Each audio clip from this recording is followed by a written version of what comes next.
Welcome to Conscious Chronicles, where the extraordinary becomes unforgettable. Today's episode is part of our special series exploring the visions and prophecies of Edgar Cayce. Each episode in this series dives deep into the mysteries of consciousness and the unseen realms. So, if you're enjoying the journey, be sure to like, subscribe, and follow along as the series unfolds. Let's begin. When a loved one leaves this world by suicide, many hearts wonder what happens next.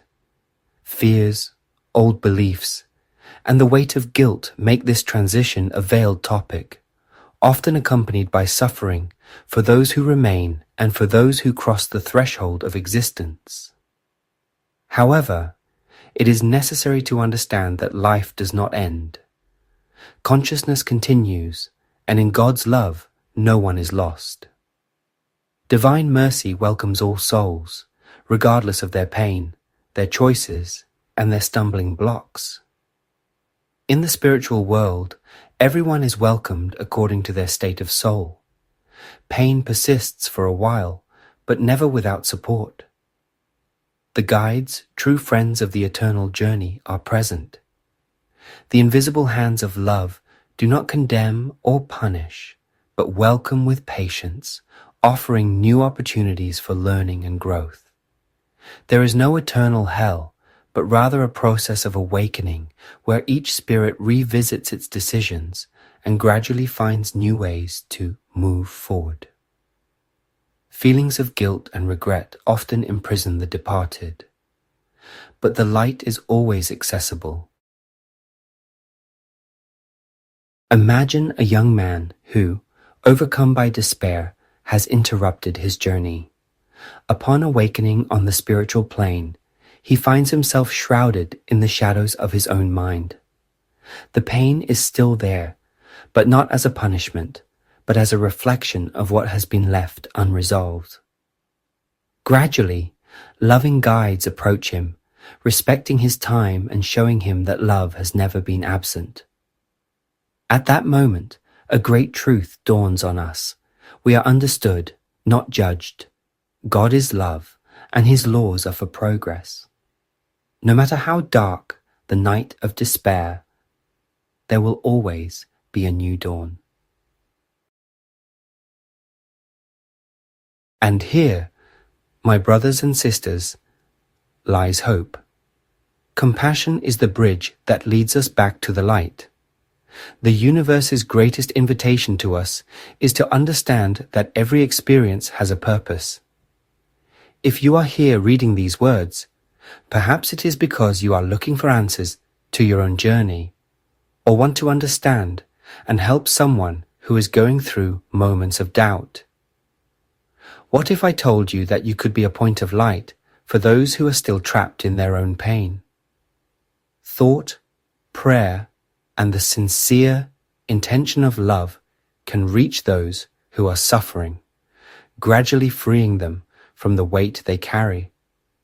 Just as a home welcomes those returning after a long and difficult journey, the spiritual plane also prepares healing for those who are overcome by suffering or have chosen to interrupt their earthly journey. In these places, there is no censorship, but rather rehabilitation, love, and learning. Gradually, the wounds soften, the anguish dissipates, and understanding broadens. The pain experienced on earth is transformed into wisdom, and new opportunities for growth arise, whether on the spiritual plane or in future reincarnations. Imagine waking up in a place where time no longer exists as it did before. There are no clock hands or calendars marking the days. Everything is perception, sensation, and learning. What if I told you that your consciousness continues to learn even beyond the last breath? There is no end to the spirit, only transformation. Many believe that death is the end, But what if it's just a change of class within the same school? Every experience leaves its mark. Moments of joy teach us about gratitude, while those of pain sculpt resilience into our essence. A mistake is not a punishment, it's a lesson. When we cross the threshold of earthly existence, we don't take material goods with us, but rather what we have learned. If life is a school, death is a change of level. And those who leave before their time, burdened by the pain of suicide, don't find emptiness, but a call to understanding. What if you could review every decision you made?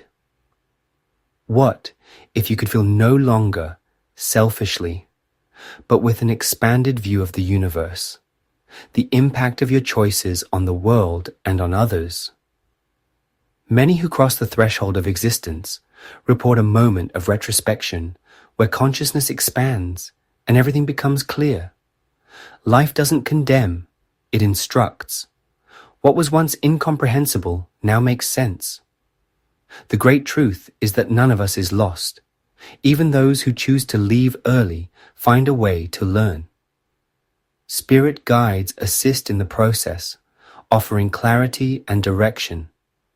Nothing is fixed or predestined to eternal suffering. The journey continues, and with it, the chance to start again. But it is up to each spirit to accept this opportunity. Have you ever wondered what it means to evolve? Is it just an abstract concept or an accessible reality? Spiritual learning doesn't just happen in temples or in holy books. It lies in observing small details, in the silence of thoughts, and in reflecting on one's own actions. We are all in a continuous process of growth.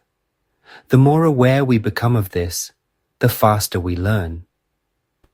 The question that remains is, are you paying attention to the teachings that life and the universe are offering you, or are you allowing the same mistakes to be repeated cycle after cycle without absorbing the lessons? Every moment of pain can be a valuable teacher.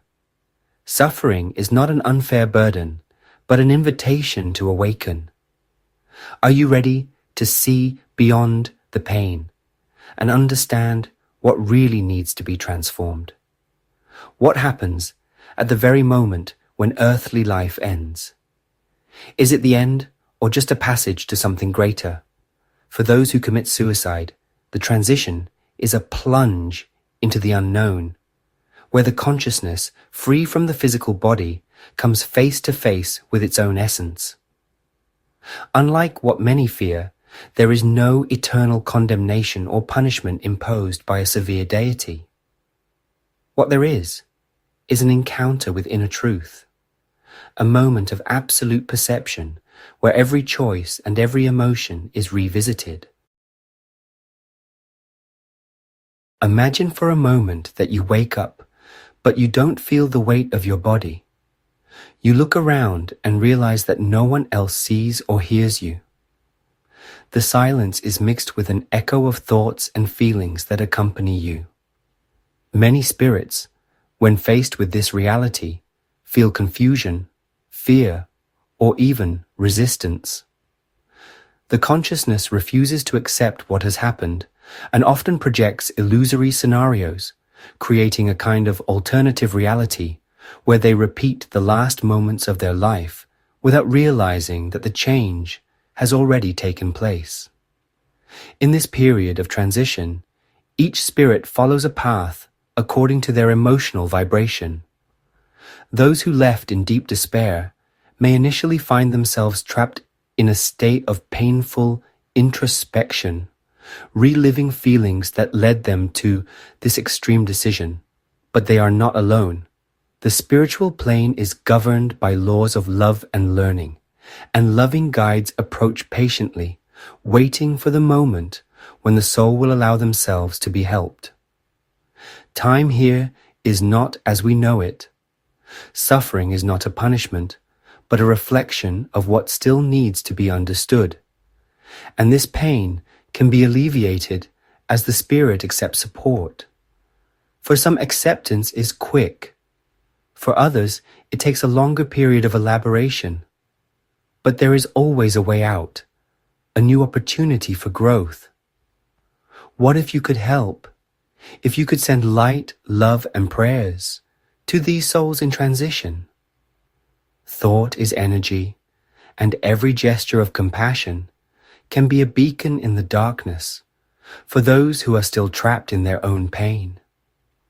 We are all responsible for each other, and spiritual support can also come from the living. If life is a journey, death is just a change of route.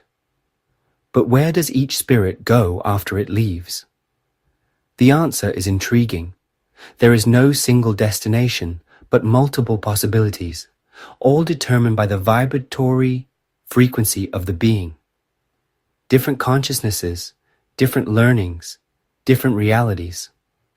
Some souls, when they leave the body, are immediately enveloped in light and welcomed by loving spirits. These are the ones who, even in the midst of pain, had a higher level of understanding and acceptance. They feel peace, are welcomed into spaces of healing and learning, and soon begin new phases of evolution. Others, however, carry with them doubts, fear, or revolt, and find realities that match their inner states. There are those who cling so strongly to material life that they refuse to move on. They remain stuck in the places and people they left behind, observing the world without being able to interfere, feeling isolated and misunderstood. Others may find themselves in environments of reflection where they are invited to review their paths and understand what still needs to be transformed. Spiritual traditions speak of different vibrational spaces, spiritual cities of support, fields of regeneration, and zones of temporary suffering, not as punishment, but as learning spaces. Each spirit finds exactly what they need for their own journey. But the most important thing is to understand that nothing is fixed. Each spirit can at any time change its frequency, rise up, and follow new paths. There is no sealed destiny, only paths that open up as consciousness expands. Have you ever stopped to think about the energy you carry within you? Where would your spirit go if it left now? Reflection on life is also reflection on death. Those who seek to evolve in life will always be prepared for what comes next. If you feel this message made sense, share it. Knowledge transforms. Maybe your words will touch a heart that needs this understanding today. Thank you for joining me on this journey into the life and legacy of Edgar Cayce, the man known as the Sleeping Prophet. If today's episode sparked your curiosity, there's so much more to explore. Be sure to check out the earlier episodes in this series, where we uncover even more of Cayce's fascinating visions. And stay tuned, new episodes are on the way soon. Until next time, keep seeking, keep questioning, and stay conscious.